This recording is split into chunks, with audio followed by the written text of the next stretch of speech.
Maraming 7-seaters sa Pilipinas, no? Katunayan, may dalawang categories at yun ay ang MPVs at SUVs. At sa categories na yan, marami tayong choices na wide ang price range. Mismo. Kaya naman makakapili ka talaga ng the one that meets your needs. Yun nga lang, sa side ng kotse, medyo mahihirapan sila mag-stand out from each other. Let's see how Kia will fare kasi meron tayong mga sasakyan tulad ng Fortuner, Montero, MU-X at Terra, tsaka yung all-new na Ford Everest. So samahan nyo kami tignan ng Kia Sorento SX in this Phil Kotse review. Don't forget to like and subscribe to our YouTube channel. Click the bell icon para tuloy-tuloy kayo sa mga latest videos namin at makita nyo yung mga nangyayari sa motoring scene. O paano ba yan? Tara! Tara, samahan nyo kami. Let's go! Tara!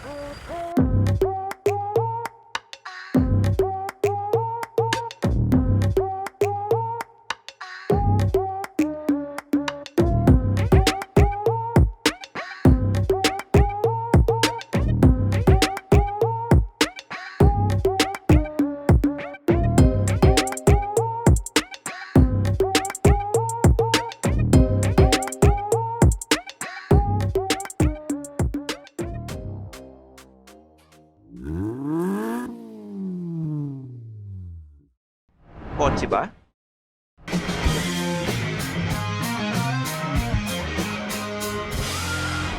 Phil Kotse na. O bago natin simulan ng pag-uusisa, di ba? Ano? Teka, doon sa kabila. Sa kabila. Dito, Yeah. Hindi. Doon sa isang kabila. Linawin Doon, mo. oo. Yan. Bago natin simulan ng pag-uusisa, kailangan yung tandaan na ang variants ng 2022 Kia Sorento ay dalawa lang. At yun ay ang EX at ang SX. Uy, I like that. EX and SX, ha? Them together, ha? Teka. Oo, ito nga. Tama ka dyan, Stan. Huwag mo i-put together.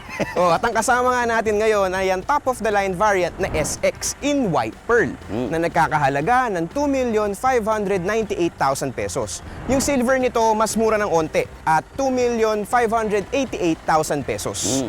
Do you know why it's more expensive? Yung White Pearl na yan. Bakit? Yung mga perla, sinisisid pa yan para makuha. Okay. O nga naman, no? Diba? Oo. Kaya mas mahal. Teka lang, bago tayo sumisid sa kung saan man, no, unahin natin syempre yung harapan ng Kia Sorento. Kasi the front end is what makes the Kia Sorento stand out immediately. At ang front grille nito, gustong-gusto ko kasi hindi masyadong aggressive, pailalim yung kurba na bumagay sa maangas na headlights. Ang LED nito, itong headlights, pati yung fog light, LED rin.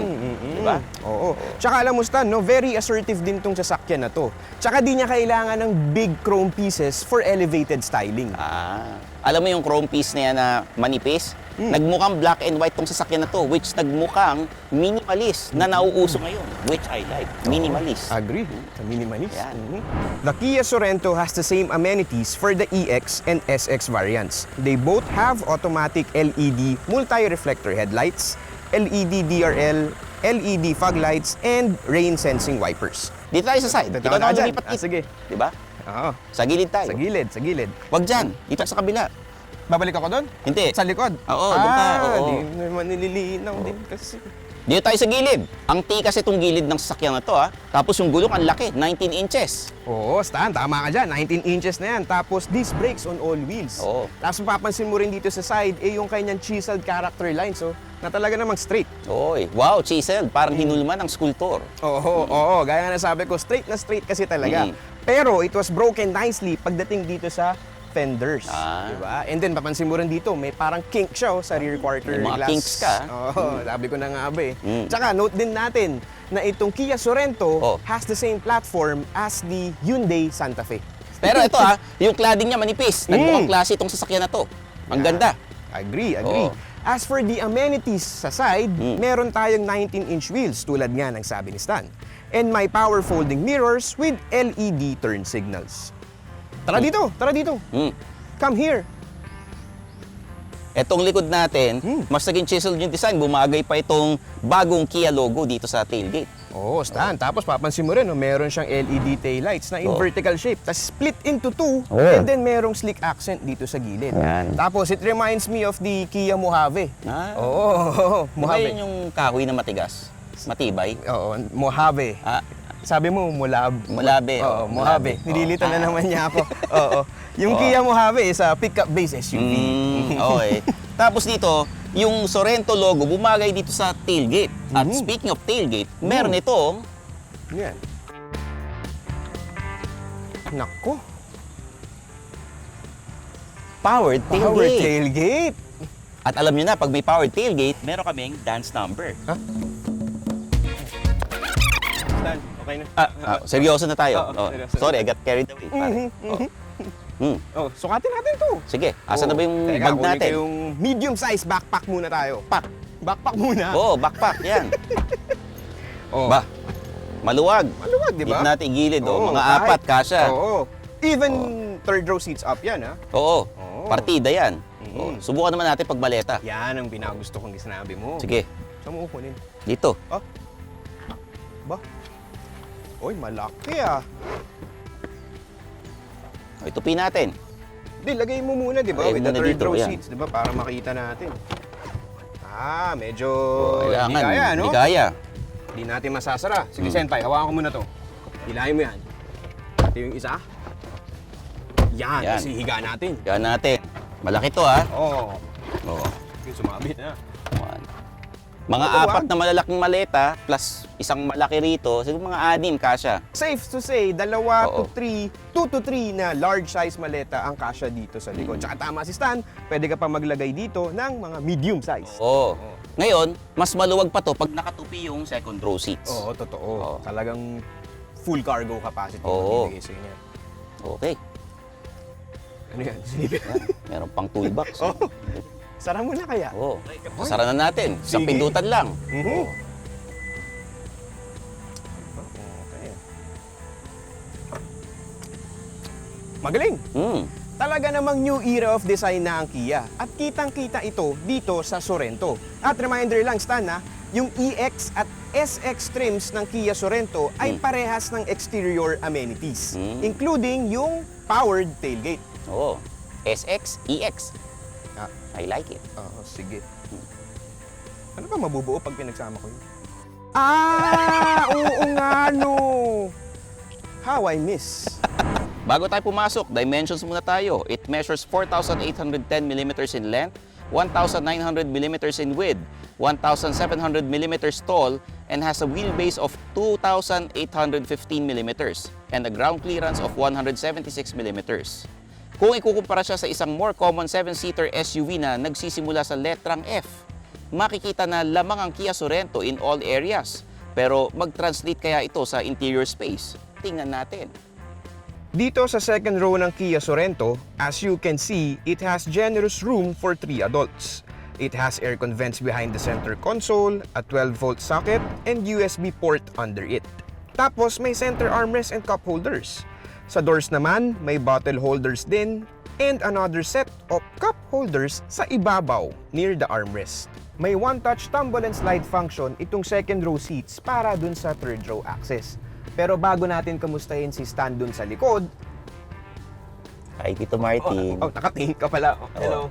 Ay, oo. Yun nga, no, remind ko lang uli kayo about dito sa space sa second row.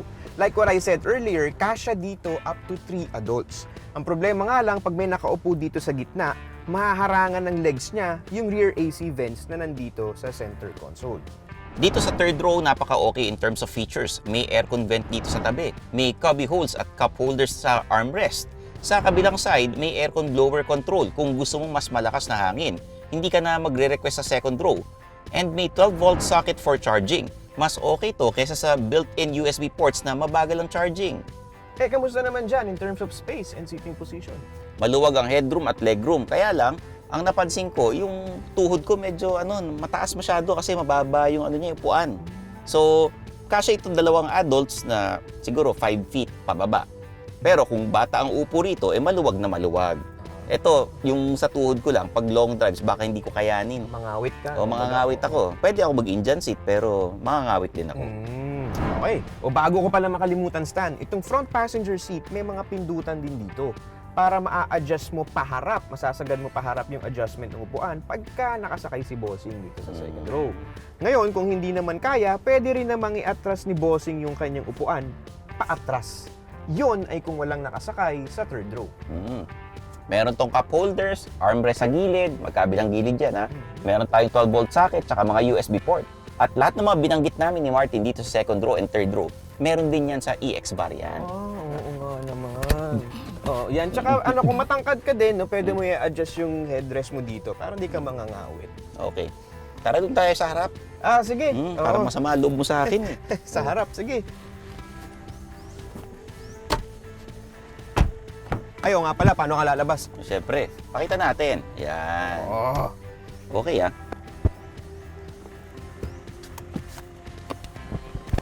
Isang pindot lang ah.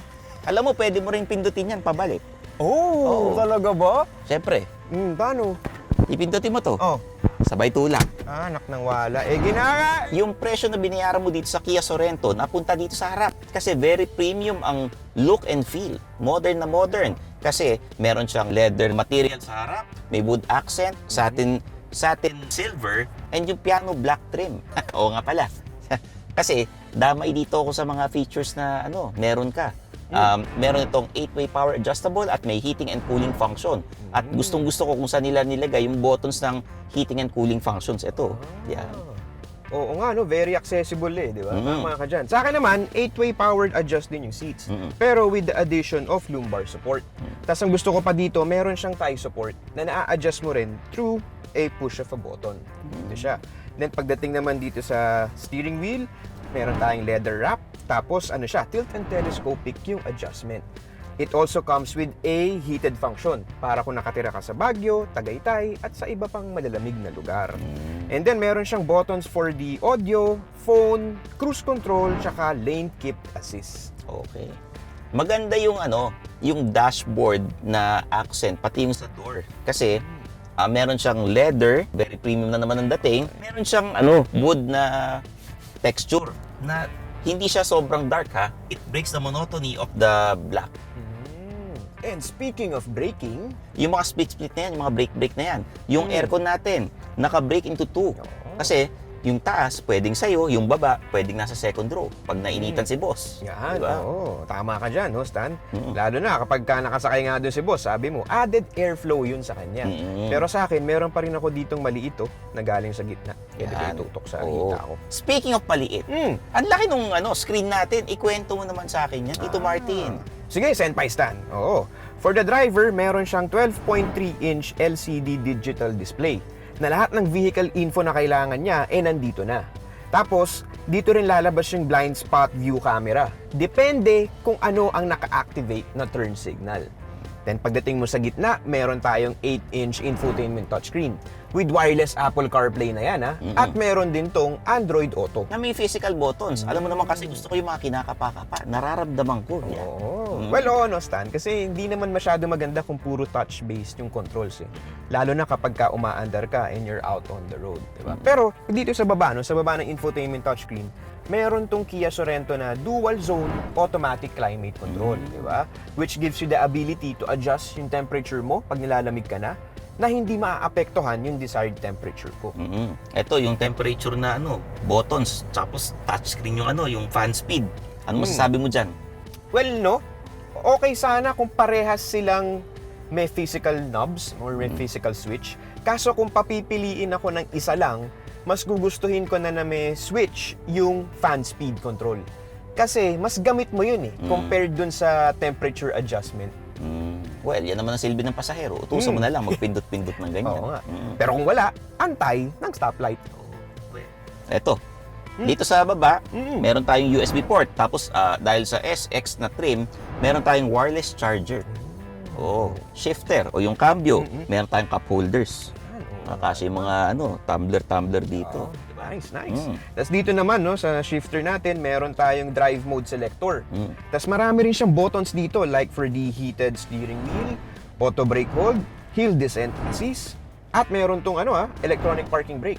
Then meron din siyang button for the 360-degree view camera. And meron ding button to switch off the parking assist in case you want to switch off yung mga audio sounds kapag ka nagpa-park ka. Tingnan natin gaano kalinaw tong 360-degree camera. Oh, 'Ayan, oo. Ha? Wow! Tsaka maraming view yan. Uy! Oh, ano masasabi mo dyan, Senpai? Aba, high-tech nga. Oo. Tsaka ang linaw, ah. Oo. Yes, malinaw siya. Tama ka dyan, Stan. Pero nung natry ko to while driving the Sorento at night, tapos umuulan, medyo naging konting problematic yung visibility niya. Kasi yun nga, nagkakaroon ng basa yung camera, tapos madilim pa. So medyo grainy na yung dating. But not to the point naman na maaaning ka and masasayang yung feature na 360-degree camera. Pweds pa din siya. Pweds. Oo. O, tama na to. Dami na nating kwento. Drive na tayo. So, wait lang. Oh. Ako yung boss, di ba? Yes. Doon ako sa likod. Oh, yan. Oh. Sige. Ingat, baka madapa. All goods? For tech amenities, the Kia Sorento SX has 12.3-inch digital gauge cluster. Meron din tong electrochromic rear view mirror, electronic parking brake with auto hold, smart entry with remote start. Also, it has 8-way powered seat with 4-way lumbar support, memory, and cooling for the driver. 8-way powered seat naman with cooling for the front passenger.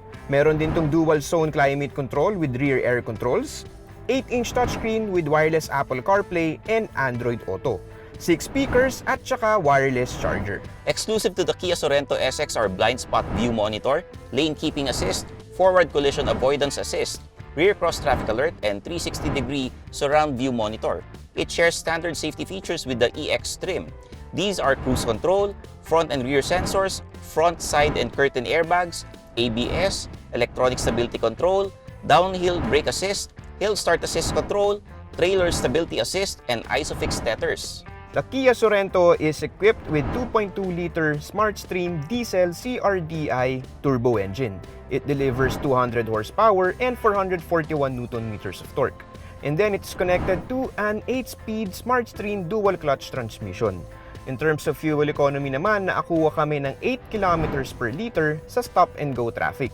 Tapos, while driving at an average speed of 20 km per hour, we were able to get 13.5 km per liter.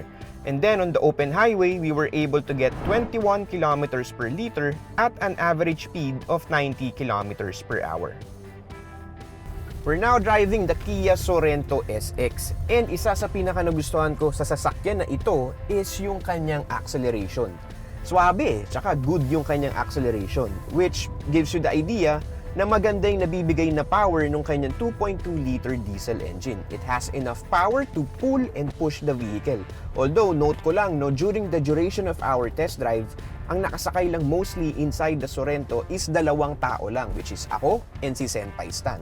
So, pwedeng mag-iba yung driving characteristics kapag fully loaded yung sasakyan na ito. And speaking of which, siguro kaya medyo bumpy yung ride for me nung Kia Sorento SX kapag ka nasa city ka. Medyo nasa startle siya ng onte kapag ka nakamiss ka ng pothole, and medyo umaangal siya kapag ka dinadaan mo sa EDSA. Kasi siguro mas maganda kung puno yung Sorento, dun siguro mas nakatune yung kanyang suspension.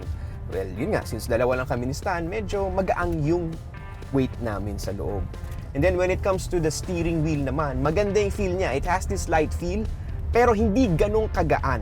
Meron ka pa ring road feedback na mararamdaman. Tapos pagka nag-start ka na gain ng speeds, nagiging firm siya, which is, normal na sa mga modern cars ngayon. And okay siya kasi it gives you that confidence when you're driving, lalo na on the open highway. Tapos ang isa pang maganda dito is yung kanyang digital gauge cluster. Nasabi ko na yun kanina, pero ulitin lang din natin.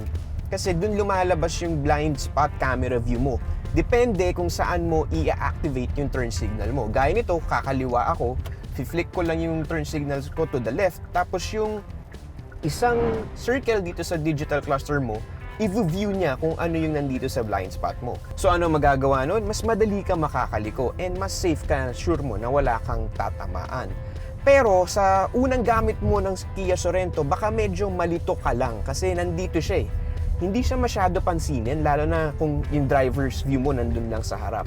Which gives me the idea na pwedeng mas maganda din kung lumalabas yung blind spot camera mo doon sa mismong infotainment touchscreen. Pero ako lang naman yun, and sa una lang, sasanay ka rin. Pero yung rear camera, dito pa rin siya sa infotainment mo lalabas. Ang maganda pa nun, meron siyang dynamic guidelines. And since this is the top-of-the-line SX trim, meron itong 360-degree view camera. So, di ba? Talagang safe na safe kang makakamaneuver Salo na kung masikip ang karsada. Yun, so medyo madami akong pinagsasabi. Ikaw naman, Stan, kamusta dyan sa likod? Ay, naku pare, boss na boss ang datingan ko rito kasi yung mga cup holders, ba, dalawahan dito, magkabilang side, tapos may armrest. Yung aircon, madali kong i-adjust. May mga USB port pa na madali ako mag-charge at yung ingay sa labas, konti lang ang naririnig ko, hindi ko masyadong ramdam. Well, madaling magtrabaho rito. Ngayon, may laptop ako or may kausap ako sa telepono. Pero syempre, pag dinaan mo sa lubak, talagang mararamdaman mo. Kasi nga, lubak yun eh, di ba? Niliteral mo. Eh, syempre. Pero overall, I really like it. Boss na boss ang datingan ko rito.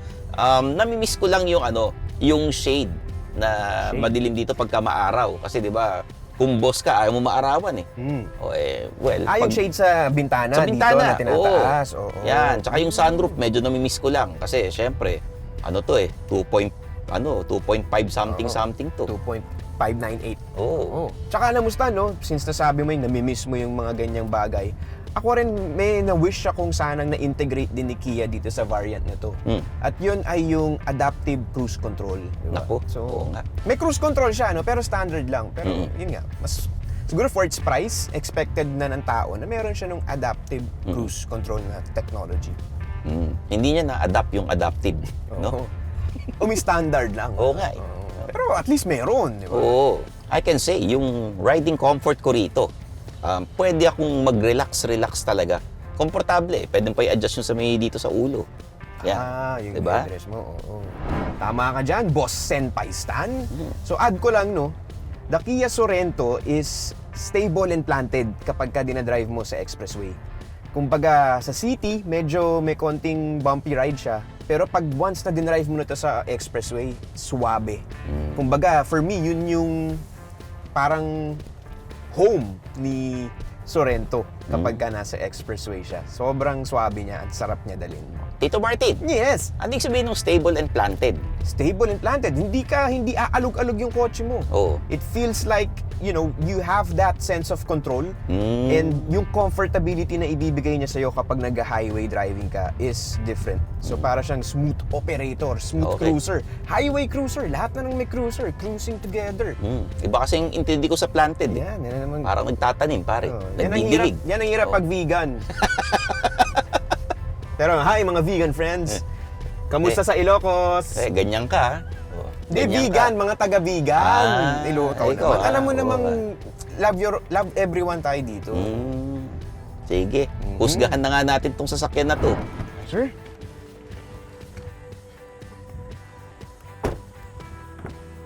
Yan. Okay ba, boss? Okay? Siyempre. Oo. Yan, buti naman. Dito tayo, boss. Oo.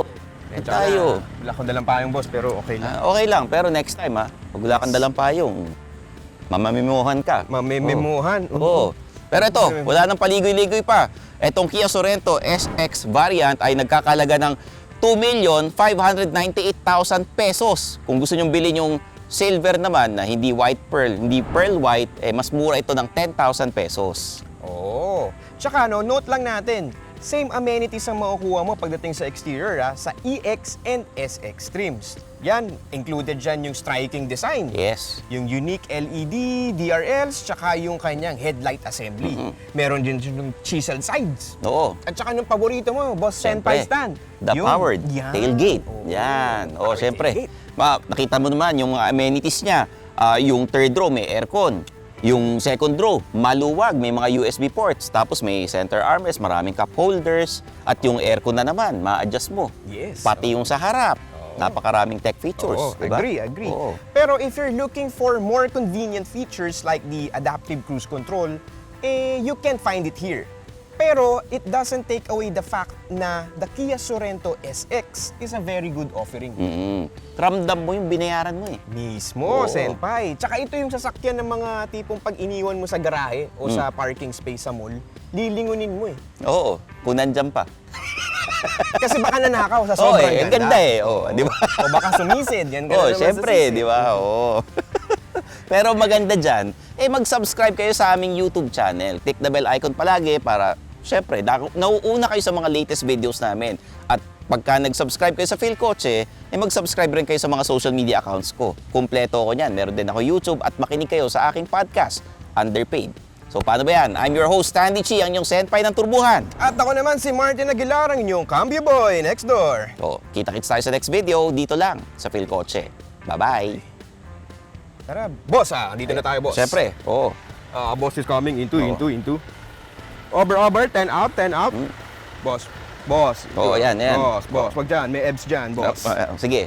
Boss. Kakarna, hold upin nyo! Hold upin nyo yung boss kong kuripot.